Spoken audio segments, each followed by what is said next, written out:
The story of the kings and queens of England is more surprising than you might think. It's a fine drama, 1,000 years of tales of lust and betrayal, of heroism and cruelty, of mysteries, murders, tragedies, and triumphs. Oh, you're probably thinking that applies to medieval kings, all right, but this programme's about the modern monarchy, from Victoria to the home life of our own dear Queen, and there's not much of that sort of thing going on here. Oh, really? Keep watching. What, you may wonder, did lust have to do with the matronly Queen Victoria? Well, she was young once, and her husband, Prince Albert, gave his name to more than just a bridge, a concert hall, and a memorial. No other British royal has a body piercing named after him.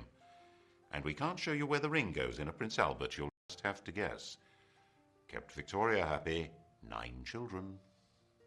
And this isn't only a collection of royal trivia for the tabloids. We can reveal for the first time on television that the present Queen's grandfather, George V, actually took over the running of the country, secret personal rule, for a few days in 1931. He believed it was the only way to save the country from revolution. Most of the papers relating to this are still hidden. How much do we really know about what goes on?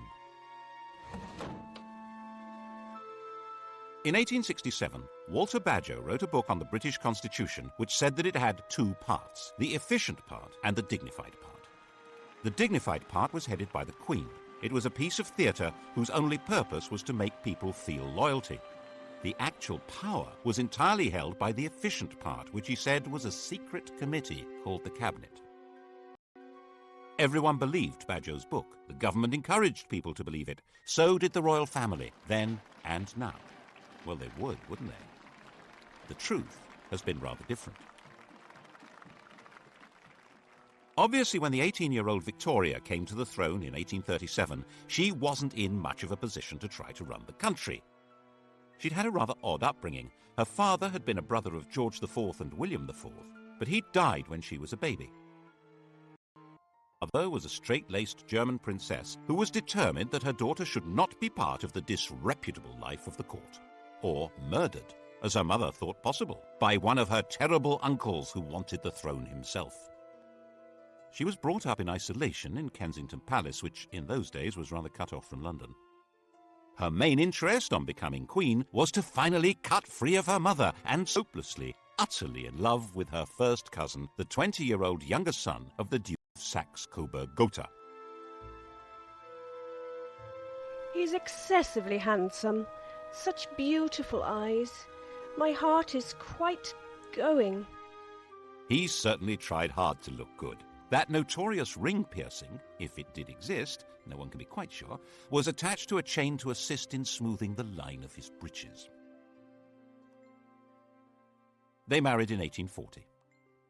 She wasn't hugely popular at the time. Headstrong, willful. She actually blocked a change of government because it would have upset her domestic arrangements. The Prime Minister, Lord Melbourne, had given her the wives and daughters of his own supporters as the ladies of her bedchamber.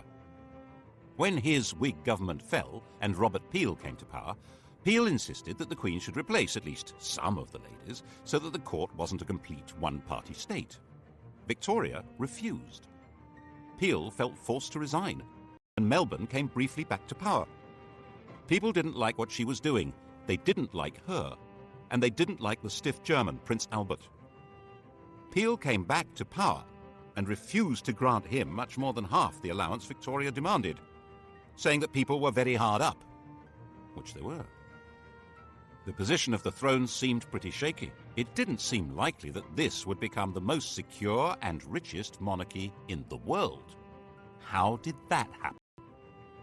When Victoria came to the throne, all she had as her own was the revenue of the Duchy of Lancaster, £27,000 a year. The Sunday Times Rich List for 1990 showed Elizabeth II as being worth £6.7 billion. That's nearly 10 billion in today's money. The richest person in the land by a huge margin. It's true that the latest Rich List shows her being worth a mere 250 million. Has she lost 97% of her money on the horses? Did she give it all away to charity? No. The latest figure is a guess, based on an instruction to the Sunday Times not to count anything she holds on trust for the nation. Obviously, she can't sell the crown jewels and pocket the proceeds, but actually, most rich people hold much of their wealth in trust, yet it's still treated as theirs, because they have the use of it. The royal move into profit began when Albert took charge of the royal finances. He wasn't allowed to be king. There was deep suspicion of him. But Victoria let him manage her affairs, and he did an astonishing job of it. The royal household was an incredible Gothic antique. To clean a window in Buckingham Palace was a job for the Lord Chamberlain's staff. Unless it was a kitchen or scullery window, then they had to call on the Lord Steward. And laying a fire was the Lord Steward's job, but lighting it, the Lord Chamberlain's. As their staff were not on good terms, the Queen froze. Other palace staff were paid for jobs whose very purpose and even existence had been forgotten. Enter Albert with boiling water and a hatchet. He sorted that lot out and cut Victoria's costs dramatically. He had a huge capacity for work and organisation, so when he came up with the idea for a great exhibition of the world's arts and industry, no one should have doubted that he could make it happen. Of course, they did doubt it. They had no confidence in the exhibition hall, the Crystal Palace, a giant greenhouse erected by a gardener. And when they realised that thousands would congregate there, they thought that it would be a rallying point for revolutionaries. The opening of the Great Exhibition on May 1, 1851, was a thrilling day for the nation and for Victoria. The royal couple began to be viewed with some enthusiasm, and it was quite understandable that the next year an eccentric miser should leave the Queen £500,000 in his will. Albert's influence in government rose visibly, which of course soon put an end to his popularity. By 1854 it was generally believed that Albert the Foreigner was a traitor in league with Russia, forcing loyal ministers out of office. Crowds gathered round the Tower under the impression that Albert and Victoria had been arrested for treason. That frenzy died down, but at the back of it were two things that were going to be permanent problems. One was that the Queen and the consort must have some role in running the country, but that couldn't be squared with any kind of representative government. And the other was that people were realizing that the monarch was making a profit, and they didn't like it. The solution was to conceal what was really happening under a cloak of secrecy, and that cloak is still in place. When I was researching a book on the most sensitive part of this story, I needed to see some papers that should have been released by the Ministry of Defence. The then Navy Minister, David Owen, read the file and released it, but the crucial documents weren't there. He suggested they would have been treated as the private property of the Crown and kept in the Royal Archive. Private. I wasn't allowed in. Albert's own role was pretty secret. He was in reality acting as King of England, but that was behind the scenes. The title he was eventually given in 1857 was just Prince Consort. He took it very seriously and worked himself to death. His last act as the hidden King of England was at the end of 1861 to stop the Prime Minister from sending an angry dispatch to the American government. If it had been sent, England would probably have been pushed into the American Civil War. On the terrible shriek, she never recovered. She retired to Scotland and went into what seemed to be everlasting mourning. She and Albert had built a number of retreats for themselves, Osborne on the Isle of Wight, Sandringham in Norfolk, and her favourite Balmoral. Here she hid for months at a time with the faithful Highland retainer John Brown. He was allowed enough familiarity for the Queen to be widely referred to as Mrs. Brown. Victoria herself could see no reason to take part in public ceremonies like the opening of Parliament. She thought that her hidden role as the head of her government was enough. But that, of course, led many people to wonder why they had to pay for her upkeep at all. She received, as she had done from the start of her reign, £385,000 a year from the government. It was more than she needed. Her court was nowhere near as expensive as, for instance, George IV's had been.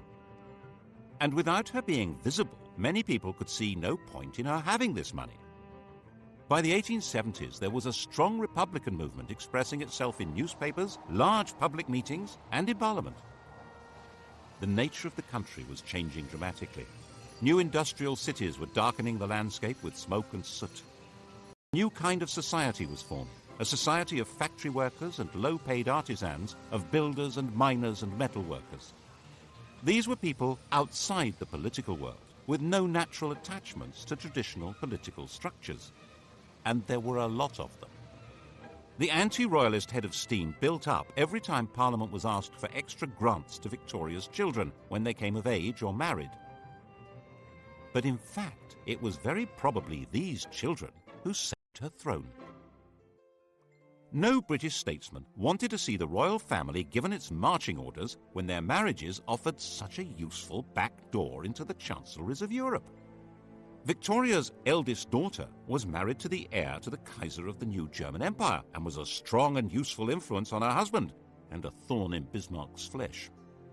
The heir to the British throne, Albert Edward, had married Alexandra, daughter of the King of Denmark and sister of the King of Greece. The Greek crown had actually been offered to another of Victoria's sons, Alfred. The Greeks had sacked their own king and held a national vote on who should get the throne. 95% of them voted for Alfred, who was at the time an 18-year-old midshipman in the Royal Navy. The government made him turn it down because they had promised to keep their hands off Greece. Never mind. It went as a sort of hand-me-down to the son of England's good friend, the King of Denmark. And in 1874, Alfred married the daughter of Tsar Alexander II, which was jolly useful given the Anglo-Russian competition on the edges of India. These were marriages that would produce died in 1901. She had over 90 living descendants. It was a full-time job just getting them birthday presents. The rulers of Germany, Greece, Romania, Norway, Russia, Yugoslavia, Spain, and Sweden would all trace their descent from this stout little lady. There was a downside to this royal intermarriage. Victoria was a carrier of haemophilia, the condition that prevents blood from clotting, and the Spanish, Prussian, and Russian royal families were consequently affected by it. But even if the British government had known about that, they wouldn't have shed many tears over it. As a system for exercising influence abroad, the monarchy was well worth the money. It also ought to have the advantage at home of inducing people to be loyal to their country even if they detested its government, which was obviously very useful if you ran that government. But to sell monarchy to the British public, that monarchy needed rebranding. Enter, in 1867, a new Tory Prime Minister, Mr. Disraeli. Just the man to do it. He flattered, flirted, and lured Victoria out of mourning and back to public life, creating her Empress of India, turning her into the Queen Empress. Britain was now a world power with an international trade that dwarfed all others. Its navy dominated the oceans, and its empire expanded on the simple principle that trade follows the flag. And if the Union Jack is flying in each remote corner of the globe, then other flags aren't. The problem was for a small country with a very small army to rule ever more of the Earth's surface. That rule couldn't be maintained by force. It required the consent of the governed. And the grand theatricality of Disraeli's Victorian imperialism invited people throughout the empire to take pride in being subjects, not of a bunch of industrialists and politicians, but of a prim and matronly great sovereign. Victoria became the logo of the British Empire. Her portrait spread all over the world, thanks especially to the introduction of postage stamps. Her statue would appear in virtually every ambitious town and city of the British Empire. And where there was no statue, there would certainly be a Victoria Street, or Victoria Park, or Victoria something. The whole process came to a glorious climax in her Golden Jubilee of 1887. The great processions in London of representatives of her dominions were followed by an eruption of ugly public halls, clock towers, fountains and statues, disfiguring public spaces over about a quarter of the planet. By the time Victoria died, hardly anyone even remembered that her throne had once seemed endangered. And she'd reigned so long, 64 years, that hardly anyone could even remember any other sovereign. Her death in 1901, 22 days into the new century. Now, Britons would leave the 19th century without the security of the great mother hen.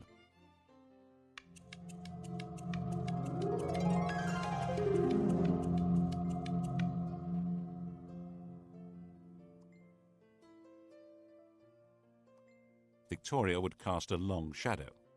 Elizabeth II, coming to the throne 51 years later, would be the first of her successors who had no personal memory of her.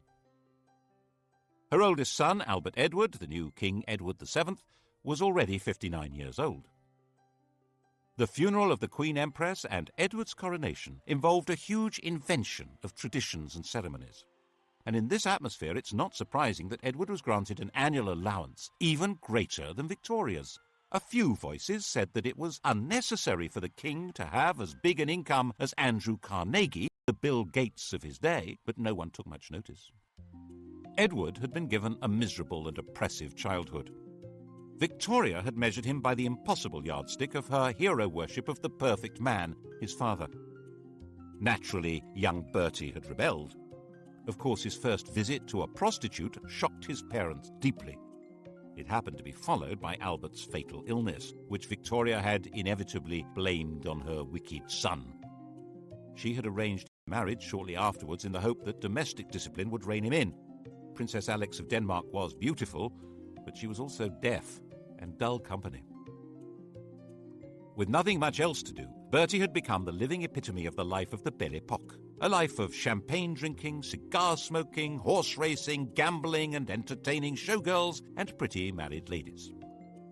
He was naturally drawn to the company of outsiders, not just shady characters, but Jews and Catholics, bankers and foreigners, and he was outspokenly outraged by the casual racism of the empire. Because a man has a black face and a different religion than our own, there is no reason why he should be treated as a brute. He sat on a commission on working-class housing and even invited a member of the working class to stay at Sandringham. Admittedly, the man in question was an MP and a fellow member of the commission, and he had to eat in his bedroom because he didn't have the right clothes to come down to dinner. But still... By the time Edward came to the throne, he was a big, fat old man with a social conscience and a comforting mistress, Alice Keppel, who understood him perfectly. Edward saw himself as something like a nursery rhyme monarch, magnificent and jolly, caring and helpful. In 1903, completely ignoring his government, he went to France and started negotiations for a treaty that would become the Entente Cordiale, isolating Germany. He detested, which guaranteed that if Germany attacked France, Britain would go to war. So that's what happened in 1914. He determinedly resisted any increase in democracy in Britain and was a firm opponent of votes for women. The crunch over his reactionary views came when Lloyd George planned to introduce old age pensions in 1909. To raise the cash, there would have to be new taxes on income. The Tory majority in the House of Lords voted down what was called the People's Budget, and when the Liberal government drew up legislation to take that power away from the Lords, they voted that down too, obviously. So the Prime Minister told the King he needed to create about 250 new peers to swing the vote. Edward was not enthusiastic. Would he actually defy the government? In May 1910, in the middle of the battle, he died. In 1910, Edward's 44-year-old son George inherited the throne.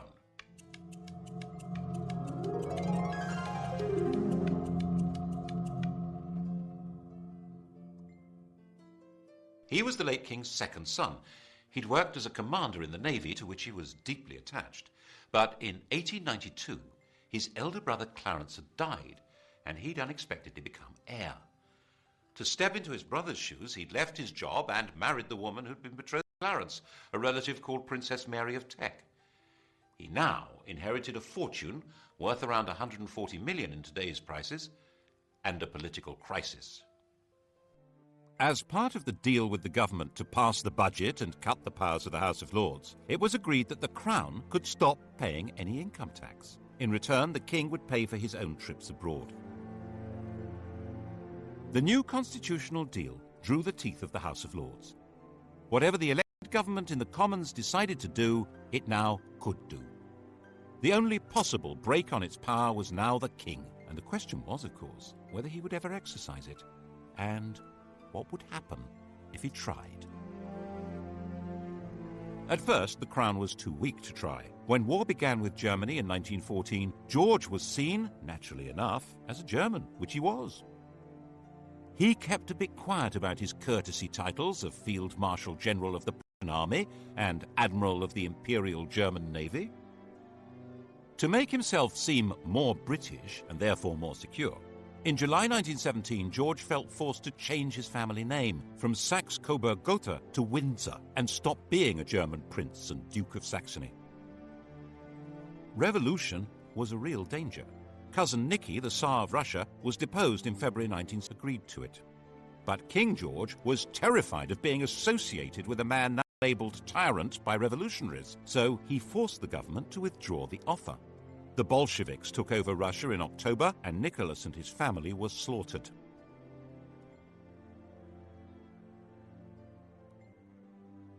To protect the king's reputation, it was put about that Lloyd George had refused to rescue them, despite the king's pleading. Then in November 1918, a German revolution forced the Kaiser, Cousin Willie, to abdicate, and Germany gave up the war. The whole political landscape had been transformed. There had been 6 emperors when George was crowned. By 1925, he was the only one left, and his world was not exactly safe. Most of the Southern Irish were committed Republicans. Attempts to hold that country by force were disastrous, and in 1922 the Irish Free State had come into being. King George had lost a considerable chunk of his kingdom. The wealth of the royal family continued to grow, due largely to Queen Mary's enthusiasm for collecting valuable trinkets at special prices. The Romanovs hadn't been allowed to join the British royals, but a substantial chunk of their jewellery did. People began hiding their treasures if the Queen was coming to call, as she would hint strongly that she expected to be given them, and sometimes take them anyway, so that embarrassed aides had to quietly return them later. In 1924, Ramsay MacDonald became Britain's first Labour Prime Minister. The old political establishment had been given a kicking. No one knew where this might lead. And then came the Wall Street crash of 1929 and financial disaster. The government needed huge loans, which were conditional on cuts in unemployment benefit and the pay of public servants and the armed forces. The Labour cabinet wouldn't do it, and MacDonald went to the king to resign. George was pretty sure this was a decisive moment. If these harsh policies were forced through by Conservatives, class war would probably break out. Everything, including himself, might very well be swept away. So he refused to accept the resignation. He persuaded Ramsay MacDonald that it was his patriotic duty to stay on as the leader of a new coalition government to force through the cuts. That way, they were more likely to be accepted. This was an extraordinary exercise of royal power, and it wasn't over yet. When the cuts were announced in September 1931, the entire Atlantic Fleet went on strike. This was the most powerful military force in the world, and it was gathered at Invergordon. There was total panic in the Admiralty. Mutiny! The intelligence service, all the disaffected, including the police, on the way. The financial markets went into a tailspin, and the Bank of England was forced to stop exchanging pounds for gold, going the gold standard. The Admiralty drew up plans to bombard the mutinous fleet from the land and sink its own ships. And the king decided he had to save the navy and the country. He knew sailors. They weren't revolutionaries. They just needed to be spoken to in the right way. In complete secrecy, he took control, appointing a retired admiral to deal with the situation. Admiral John Kelly was not appointed by the government or the Admiralty and was instructed not to report to them, but directly to King George. He offered the sailors a deal. If they sailed back to their home ports, the king would see to it that their grievances were taken seriously and they would not be punished. It was a sensible approach, and it worked. But all evidence of the king's role and Kelly's appointment was hidden. We're not supposed to know what power royalty can wield. Of course, the bit about mutineers not being punished was a lie. Once the danger was past, the leaders were identified and quietly removed. The following year, 1932, King George gave the first Christmas radio message. He was now a presence in homes throughout his empire. The empire had changed its form, of course, and in 1931 the Dominions, the white bits of the empire, Canada, Australia and so on, had become legally independent of Westminster. They were the Commonwealth, and the sovereign was its institutional core. As part of his programme to make the monarchy seem British, and so he hoped more secure, he decreed that his children need not marry partners of royal descent. This would indeed transform the position of the monarchy, but but not in the way he expected. In 1936, when George was 70 and dying, his doctor, Lord Dawson, decided to ensure that the death would not be reported first in the vulgar evening papers. You've heard of Lord Dawson of Penn. He's killed any number of men, and that's why we sing, "Oh God, save the King," from Bertrand, Lord Dawson of Penn. Lord Dawson met the Times' deadline by giving the King a fatal injection, called a whiz-bang. George was told he would soon be convalescing in Bognor. His last words were, "Bugger Bognor." The Times was told he'd said, "How is the Empire?"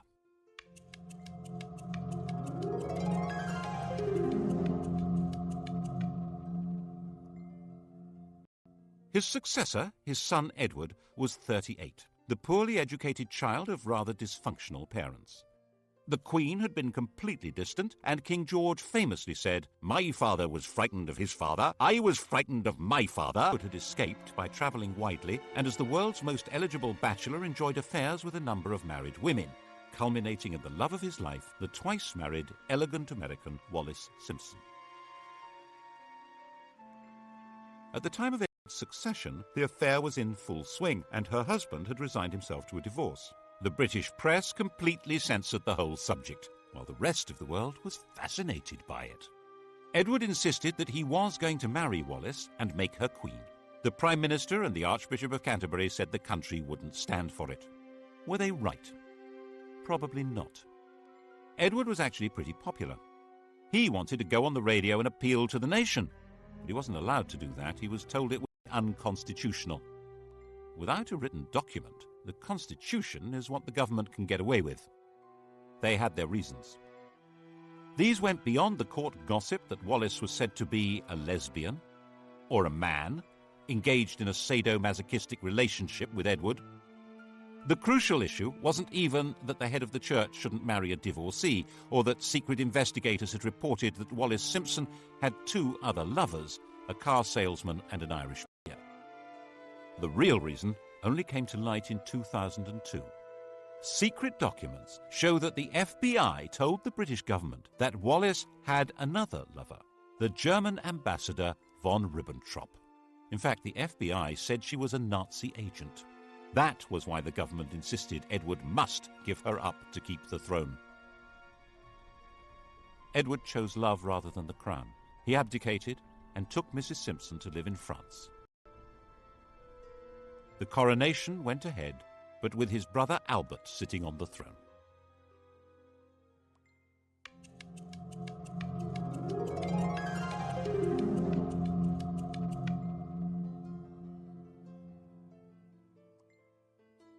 Albert was crowned as King George VI.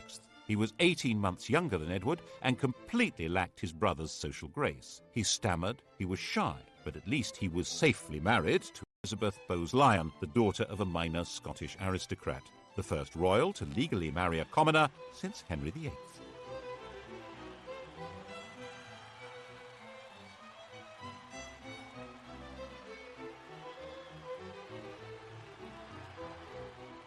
George didn't have much in the way of winning ways, but his wife, enraged at what Edward had done, was determined to help him through. She arranged speech therapy to cure his stutter. But when war with Germany began in 1939, they were not seen as a rallying point for patriotic fervour, especially as they had publicly supported Neville Chamberlain's appeasement of Hitler. George VI and Queen Elizabeth, that's the woman we remember as Elizabeth the Queen Mother, refused to allow themselves any doubt as to the outcome of the Second World War. When Buckingham Palace was bombed, the Queen said she was glad. It meant she could look the East End in the face. At least it meant the royal couple wouldn't be booed anymore when they visited other people's bombed-out homes. Actually, while they spent their days in London, they retreated for the night to Windsor, which was considerably safer. Nevertheless, they did have one really narrow escape. As the war went on, the royal couple became more and more identified with Churchill as the spirit of Britain, dogged in their determination to see Nazism defeated. When the victory celebrations came in 1945, it seemed natural that they should revolve around Buckingham Palace. By the time of his premature death from smoking in 1952, this shy country gentleman and his queen had gone a very long way to restoring the monarchy to its central place in British life. It had vanished virtually everywhere else. There had been 16 monarchies on the continent of Europe when Victoria died. Now there was only Sweden. Monarchs were restored to Belgium, Holland, Norway and Denmark, but as a pale shadow of the old European royalty.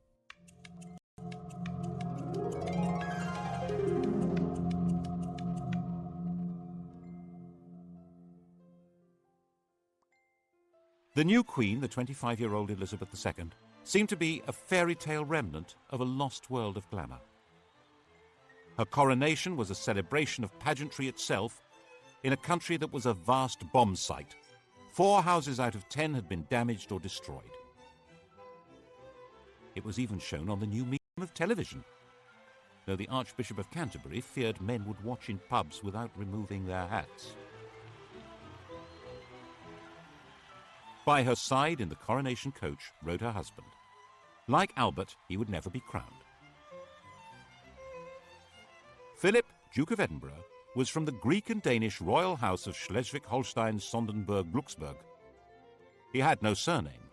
He was given the name of one of the branches of Elizabeth's family, Mountbatten. There was no question of the Queen becoming a modest suburban sovereign like the restored European royals. George's widow was sure her daughter should be regal and grand. Royalty required flunkies and castles and palaces and golden coaches. She herself made do with 6 cars, 3 chauffeurs, 5 chefs, 2 pages, 3 footmen, 2 dressers, and 30 secretaries, maids, treasurers, and housekeepers. And she was absolutely dead set against royalty paying publicity from the governments of the day. In 1947, when Labour came to power, amid all the nationalisations and the class war declarations of "we are the masters now," had come an agreement that the government would take over the cost of running Buckingham Palace. Now the Conservatives said the government would take over the cost of the royal train and royal visits abroad, and freed the Queen from paying tax on property, apart from rates on Sandringham and Balmoral. In Edward Heath's time as Prime Minister, it was officially stated for the first time that the Queen pays no tax. In 1973, she was exempted from the new Companies Bill that could force shareholders to identify themselves even if they hid behind the names of nominees. Her shares are hidden in a company called the Bank of England Nominees, which can only be used by heads of state and is uniquely exempt from disclosure laws. And in 1965, when a Labour government introduced capital gains tax, they declared that the Queen is exempt. Under these arrangements, immense and unknowable riches were built up. She has, for example, 600 works by Leonardo da Vinci. We're told these riches are not really hers because she's not free to sell them. But most of the royal collection is never publicly displayed. Why? Whose interest is being served? It obviously means the monarchy can put on a heck of a show that goes far beyond their demand on the public purse, and they don't need to run the risk of asking us to fund the whole thing from taxes. We each contribute 61 pence a year at the last count. That money, just over £36 million, is not enough to put on the grand regal show which the British monarchy seems to be about. Certainly, for a very long time it was simply not permitted to suggest that the monarchy should be anything less than grand. In 1957, Lord Altrincham wrote an article arguing for a modernised monarchy. He called the court complacent and out of touch, said the Queen was a priggish schoolgirl, and said that the monarchy should not be, as it was, intimately associated with the upper classes. Wow! The Duke of Argyll said that he should be hanged, drawn and quartered, and the BBC immediately dropped him from any questions. In fact, Altrincham had got it wrong. Lavish splendour was just what most of the public wanted from their monarchy. They would have despised a queen on a bicycle. They wanted to be deferential. They probably still do. And there were 20 more years of this kind of thing to come. In 1977, the year of the Queen's Jubilee, the Sex Pistols' anthem "God Save the Queen and Her Fascist Regime" was banned from being broadcast, even when it outsold all other records. The imperial title had already disappeared in the days of George VI, when India and Pakistan became independent. The empire became the Commonwealth, and of the 58 past and present members of that vague organisation, only 16 have Elizabeth as their head of state, and falling. Why did it matter so much to protect and sustain royalty? Partly, perhaps, it's more to do with the Queen herself than the institution of monarchy. Elizabeth I, Victoria, Elizabeth II, the rule of elderly matriarchs seems to be particularly proper to the English. And it may provide important social glue. As the population of Britain became more heterogeneous, with substantial immigration from Commonwealth countries by people who feel excluded from political life and often from the legitimate economy, perhaps there was a hope that the Queen would be a focus of patriotic attachment. After all, she's the linchpin of the Commonwealth, its graciously enthusiastic figure. And promoting the image of a glamorous and golden royalty above and outside politics that is synonymous with Britain may be a very useful way of creating legitimacy for a state that might otherwise look rather shabby. The last great moment of this Mrs. Camilla Parker Bowles, Alice Keppel's great-granddaughter. Diana said that on the honeymoon he was more interested in reading 8 books by Laurens van der Post than in her, and he wore Charles Camilla cufflinks. And when she became distressed, she felt strongly that the royal family turned against her. In 1992, it all blew apart in what the Queen called her annus horribilis. Her second son, Andrew, separated from his wife Sarah Ferguson, who was pictured topless being kissed by her financial advisor. Her daughter, Princess Anne, divorced Captain Mark Phillips. Charles and Diana split up, with spectacular accusations being made in the press and on television. And Windsor Castle caught fire. That was when the ground really began to shift. At least when it was explained that the £40 million repair bill would be paid by the public. There was a huge collective breath of, "No, it won't." And so the Queen decided it would be much the wisest thing to offer to pay 70% of the cost. She opened up some of her homes to the public to raise the cash. There was still astonishingly little direct criticism of the Queen.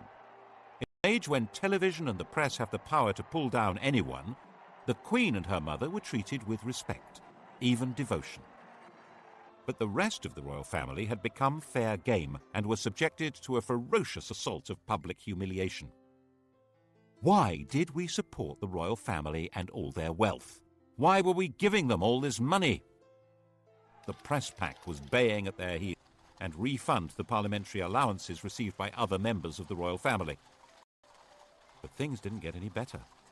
And the Queen herself began to be criticised in 1997, when Princess Diana was killed in a car crash in Paris. We all remember the shock and horror and the debate about the lack of public reaction by the senior members of the royal family. There was a widespread feeling that at that moment they were not in fact part of the nation. Was the programme started by George V of integrating the monarchy into the life of the nation coming unravelled? Instead of the monarch playing the role of warning and advising the Prime Minister, which is supposed to be her constitutional role, the Prime Minister warned and advised the sovereign to take public action. She had to be seen to grieve, or the monarchy itself might be in danger.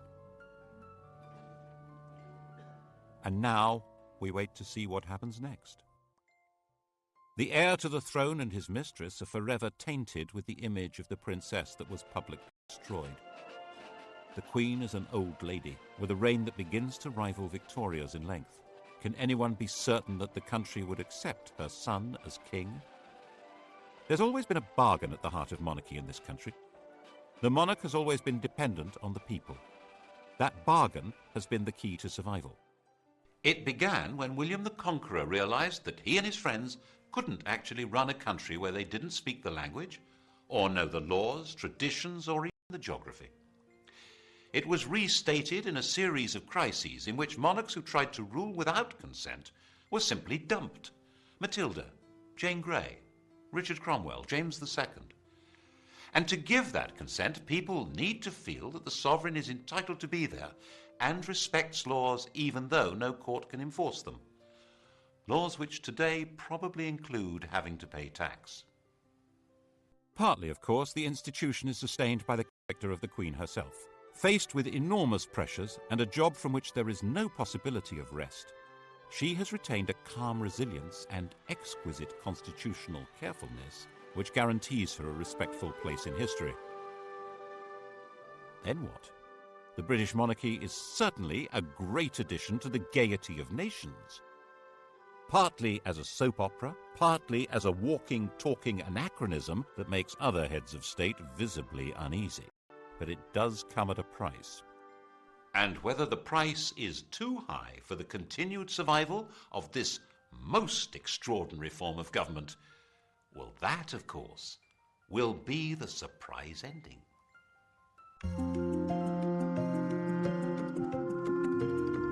Hollywood's top 10 sites, that's tonight from 6.